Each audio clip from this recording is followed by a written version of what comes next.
In the next scene, we are taken to Aun's office. The mage asked Air if Ronan is telling the truth. He asked Ronan if he truly discovered Bazur's name in an ordinary book. Our boy told him that he did. He told him that it would have been impossible for him to know the name of a forbidden book. Aun realized that Ronan was right. He wondered about how this happened. Air said that the power that sealed Bazura might be getting weaker. She told the Vice Tower Master that they need to confirm it as soon as possible. Aun said that it is impossible for the seal to be weak. He revealed to Air that he went to check the seal by himself yesterday. He assured her that it is fine. The librarian was shocked to hear this. With a look of anger on her face, she asked Aun if he has been going to the forbidden book section without her permission.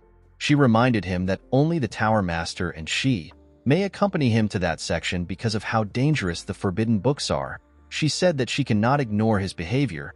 She told him that they must report to the Tower Master immediately. Aun clenched his fist. He apologized to Air for deceiving her. With a look of frustration on his face, Aun revealed to the librarian that the Tower Master is already in the forbidden book section. He told her that he is sealed with Bazura. Ronan and Air were shocked to hear this. A year ago, it was announced that the Tower Master was departing for a trip of enlightenment. He never actually left the tower. Instead, he walked into the deepest and darkest part of the tower. He removed the seal of the worst forbidden book. The book is known as Bazura. He did this in order to master the ancient knowledge contained within the book. Air asked Down if this is the reason why they haven't heard anything from the Tower Master. The woman did not understand why Ronan would seek the book. She asked Down about what made the Tower Master covet the knowledge of the forbidden book. Ronan had already mastered the flame and illusion magic, which is said to be the peak realm of magic. Air did not understand why he would seek more knowledge. Aun told her that the Tower Master must have thought he could control Bazura because he has reached the peak. He said that Ronan always said that knowledge within the forbidden books were too valuable to go to waste. Ronan believed that the knowledge was used for evil because it was used by the wrong masters. He often said that a dangerous power can greatly benefit the world if it is utilized by the right person, among everything. He believed that the knowledge of Bazura, which is said to push the caster's potential to the absolute limits, would surely bring a great blessing to the land. Ronan told Aun that he does not need to hear anything else. He told him that he gets the idea. He asked Aun if the Tower Master also failed.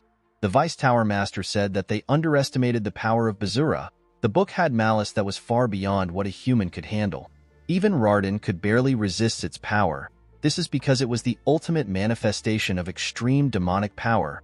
While he was struggling, the Tower Master instinctively knew that he would soon become a vessel for Bazura. He quickly activated a forced summoning scroll used for emergencies. He summoned Aun to the forbidden book section. With a shaky tone in his voice, Aun asked Ronan if he released Bazura's seal. The Tower Master told him that he has no excuses. He said that his stupidity has involved him in this situation. He asked Aun to seal him while his consciousness remains. He told him that the world will be in great danger if he misses the opportunity. Aun began to tremble when he heard this. He told Ronan that he won't be able to save him if he does this. Aun did not have the confidence to seal him away. Ronan yelled at him. He told him that this is not the time for him to worry about his comfort. He said that he prefers to die 1,000 times than to see the magic tower stained with evil as a price for his arrogance. He begged Aun to seal him for the sake of the magic tower. Aun grit his teeth. He told the Tower Master that he understands. He activated a spell and said that everything is for the sake of the dawn of tomorrow. He sealed the Tower Master and Bazura together with one of the most powerful magic ever used. Aun told Ronan and Air that he will announce this information to everyone in the tower. He grit his teeth and said that he actually understands where the Tower Master is coming from since he is also a seeker of knowledge. He just couldn't bring himself to tarnish Ronan's honor with his own hands. Air was shocked to hear about what happened. Although Ronan felt sorry for the Tower Master, he knew that this wasn't the time for him to be immersed in his emotions. All the circumstances were telling him that Bazura has already broken the seal. Although Aun saw the sealing with his own eyes, Ronan believed that they couldn't completely trust his words. This is because Bazura's power is strong enough to twist everyone's awareness inside the tower. Deceiving Aun's senses with illusion magic would have been possible with a phantom illusion of the Tower Master. The one thing Ronan did not understand was why Bazura chose to reveal himself now after hiding the fact that the seal has been broken. While he was thinking, Ronan felt a large amount of energy in the tower. He quickly realized that this energy belongs to Nebula Clagier. He took a look at Aun and Air. They were not the ones emitting the energy. Our boy could sense a strong energy swirling around them. Even Brigia did not have this much nebula energy. Our boy wondered about what was happening underneath them. The scene shifts, and we are taken back to Zabet and Bazura. The girl began to tremble when she heard Bazura's name. She remembered that the information about Bazura was something considered extremely dangerous even in her family. It was the forbidden book that even the Tower Master couldn't investigate. She wondered about how such a being could appear before her. She noticed something troubling about Bazura. Although his current appearance was slightly different, Zabet was certain that this is the Tower Master. Due to the look on her face, Bazura could tell that Zabet knew the owner of the body he is in. He landed in front of her and told her that he will reward her for keeping him entertained for a short while. With a smile on his face, he told Zabet that he is in the body of the Tower Master, a member of the magic community close to the pinnacle of human achievement. He said that Ronan did not know his place and dared to covert his power. He ended up getting everything stolen from him. Zabet was shocked to hear this.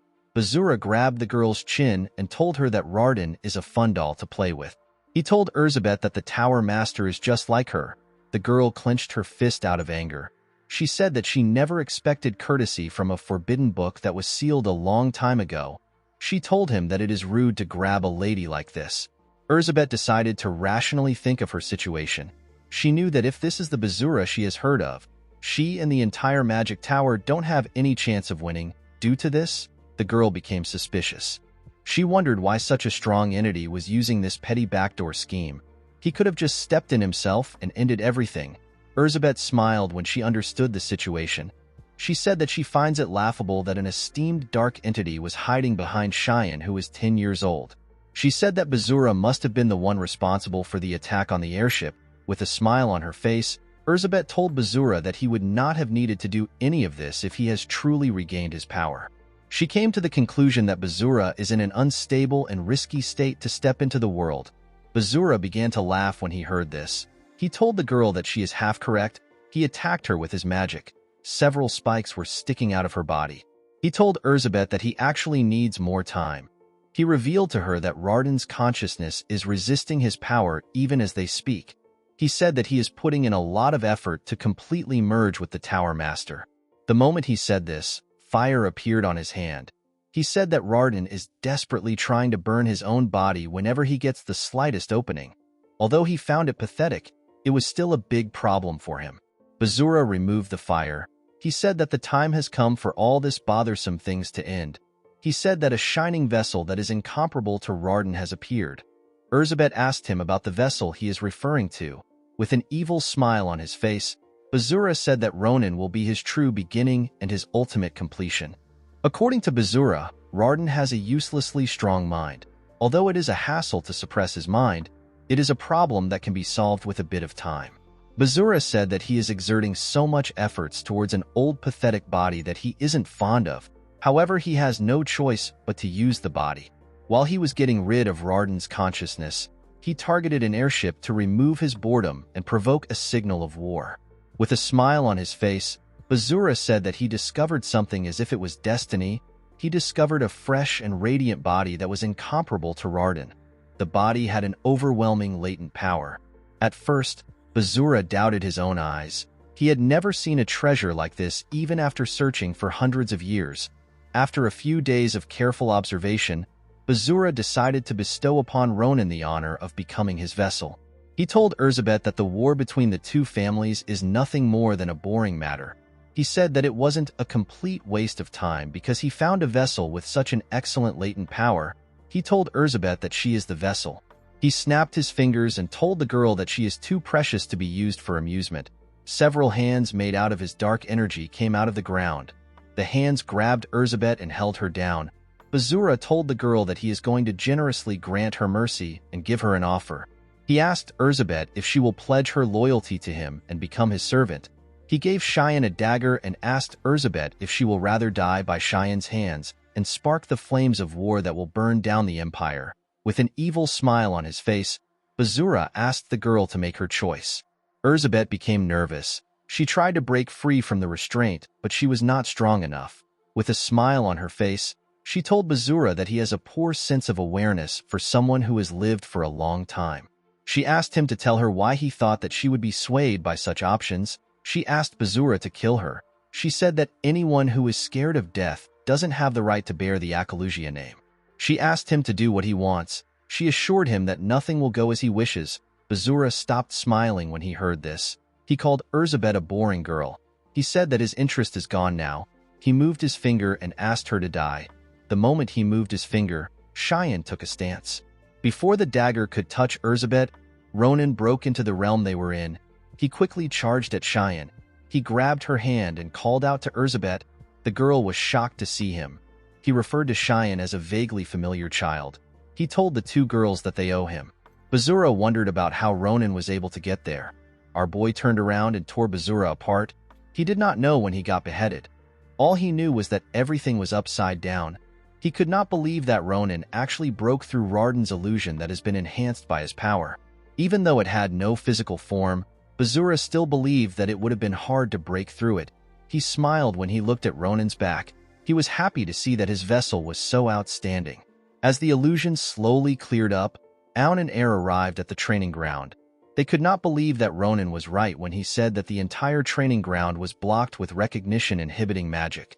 When Aun and Air felt the mana wavelength, they realized that it belonged to Rarden. Air told the Vice Tower Master that Bazura must have broken the seal. Aun did not know what to say.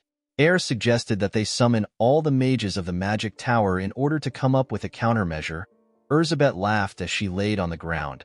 She said that she looked so pathetic that she cannot help but laugh at herself. She remembered feeling a large amount of pain when Bazura's magic pierced through her body. She could not believe that everything that happened was an illusion. She never expected an illusion to be powerful enough to deceive her senses. She told Ronan that she won't forgive him if he tells Adeshan about her incompetent and pathetic loss. Our boy was surprised to hear this. He could not believe that she was thinking about this in her current situation.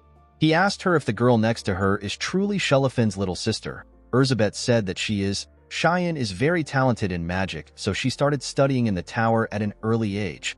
Zabet said that she never expected to meet the girl under such unfortunate circumstances. She decided not to make an issue out of it because Cheyenne was being controlled by Bazura. Ronan gave her a thumbs up. He said that the Akalugias truly live up to their renowned magnanimity. He called her Eri and told her that she is very cool. Zabet reminded him that she asked him to stop using her nickname. She said that only Adeshan is allowed to use her nickname. Although she looked like she was out of energy, she wasn't hurt anywhere. Our boy was relieved to see this. He realized that the bodies that looked like lumps of charcoal were the missing individuals who vanished right after the church's terror attack. Even though Bazura's restraints have been lifted, the church's signature mana was still flowing out of them. Ronan became certain that the missing individuals were spies of the church. He found it weird that only those who were helping the librarian with her duties went missing. Ronan wondered if the forbidden book section was their goal from the beginning. He realized that the terrorist attack that occurred that day wasn't a simple suicide mission. It was actually a diversion tactic to draw the attention of everyone in the tower. While he was staring at the bodies, Zabet asked him to get out of the tower. She revealed to him that he is Bazura's target. Ronan was shocked to hear this. He asked her to explain what she means. Zabet told him that there is no time to explain. She told him that he must have also felt it. She revealed to him that the body he just slashed is not Bazura's main body. It was just an illusion. She reminded Ronan that a mere illusion was able to overpower her. She said that Bazura is on a whole different level. If Bazura were to claim Ronan's body and achieve true completion, the tower will not be able to escape destruction. Our boy was shocked to hear this. Zabet begged him to get out of the tower right now. In another part of the tower, Bazura smiled. He said that he cannot allow our boy to leave. Ronan was shocked to hear his voice. Before he could do anything, Bazura's magic covered the training ground. Our boy noticed that Zabet and the other people around him were frozen. He wondered about what was happening. Bazura revealed to him that he did not just do this to them. He said that he did this to everyone in the magic tower. Their minds and bodies were now under his control. He said that his boring wait has come to an end. He told Ronan that he will be graced with the honor of becoming one with him. He asked our boy to come to him. Ronan grit his teeth out of anger. He called Bazura a bastard. He asked him to stop his petty tricks and come out. Bazura smiled when he heard this. He could not believe that Ronan could still raise his voice even after witnessing his power. He told him that the training ground is too shabby for their monumental meeting to take place. He told him that it is better they meet somewhere that is more befitting. The moment he said this, someone arrived at the training ground. Our boy turned to see the person. He quickly realized that the woman in front of him is the last missing person. She told him that she will escort him to her master. She asked him to follow her. Ronan asked her to tell him why he would follow her to a terrible place. Although he said this in a confident manner, he actually had no other choice. He put his sword away. He said that he was planning to find him if he didn't crawl out. He asked the woman to take him to where Bazur is. The scene shifts and we see Ronan and the woman arrive at the entrance of the forbidden book section. Our boy was certain that he was in the right place because of the mana that was coming from inside. When he stepped inside the room, he saw something shocking. He saw Ronan tied to a chain. He was begging Bazur to save him. Ronan said that he was too arrogant. He said that it was stupid for a mere human to covet Bazur's power. He begged Bazur to show him mercy. Ronan was annoyed to see this. He grabbed his sword and tore through the illusion in one strike. He asked Bazur to stop with the stupid jokes. He referred to him as a bastard and asked him to come out. Bazur smiled when he heard this. He told our boy that this is his own illusionary way of welcoming him. He asked him if it is not entertaining. The moment he said this, a large amount of dark energy appeared at the center of the room. Ronan quickly stepped back. He used his hand to cover his face. When the energy faded away, Ronan saw Bazur sitting on a throne. With a creepy smile on his face, Bazur welcomed our boy. He referred to him as his radiant vessel. He told him that it feels different to be meeting him like this. He said that he wants to share his feelings more intimately with him. He raised his finger and said that he needs to first get rid of the troublesome element. He asked the woman to kill herself. The moment he said this, the mage snapped her own neck. As blood came out of her eyes, she said honor for Bazur. The moment she said this, she fell to the ground. Ronan asked Bazur about what he is planning. He asked him about why he killed his subordinate. Bazur told him that he is funny. He said that the woman is not different from the old owner of the body he is in. She was nothing more than an insect who didn't know her place and dared to covet his power. He told Ronan that he still vividly remembers the nonsense they spouted when they first came to him. They asked him to add his power to their grand cause to receive salvation. They said that it was the only way to survive. Bazur could not believe that insects were speaking to him rudely. He said that he could have turned them into lumps of meat in an instant, but he decided to show them mercy by allowing them the honor of following his command. He asked Ronan if his question has been answered. Due to what he said, our boy was able to tell that this bastard was not on the side of Nebula Clagier. The only thing he didn't understand was why Bazur was emitting a large amount of Nebula's energy. He decided not to think too much about it. He told Bazur that he has had enough of his excessive narcissism. He pointed his sword at him and told him that he will teach him about what he needs to learn. Bazur laughed when he heard this. He told Ronan that he has a truly lofty spirit. He said that someone who will become his vessel should possess this amount of guts. He asked Ronan if he is not afraid of the hopeless gap in power. He told him that he can take his life with just the snap of his fingers. The moment he said this, Ronan disappeared from his front. He reappeared above him. He was about to cut his head with his sword. Our boy told Bazur that he would have killed him a long time ago if he could do this. Bazur smiled when he saw Ronan's sword in front of him. He said that this is interesting. Our boy managed to split his body and his chair apart. When he raised his head up, he saw something shocking. Bazur was in front of him. He was still sitting on his chair and he was perfectly fine. He raised his hand. He told our boy that he will fix his arrogance. Ronan was shocked to see what Bazur fired at him. The bastard asked our boy to run as wild as he wants and realize how helpless he is. He fired a huge monster mouth at him. He asked him to see the insurmountable difference in their powers. Before the mouth could swallow him, something began to glow in his pocket. It released a green light. The thing turns out to be Sarani's ring. Guys, we have come to the end of our video.